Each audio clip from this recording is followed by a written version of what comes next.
揭露打呼噜的真相。心内科医生告诉您，很多人呢觉得这个打呼噜是个小问题，殊不知呢这背后可能隐藏着大隐患。严重的打呼噜可能是睡眠呼吸暂停综合征的表现，在睡眠中呢反复的出现呼吸暂停，会导致呢身体缺氧，而长期的缺氧呢会给心脏带来巨大的负担，甚至呢脑梗的概率呢都会增加。快来一起听一下。那么第一种牛叫。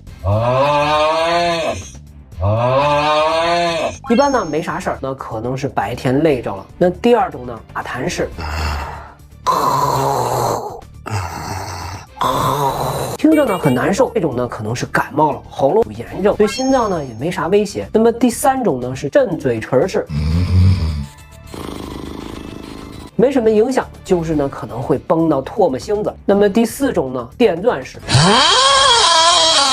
一般呢是因为睡觉姿势不对呢，压迫上气道，会有些呢吵，但是呢没啥事儿。那么第五种是断气式，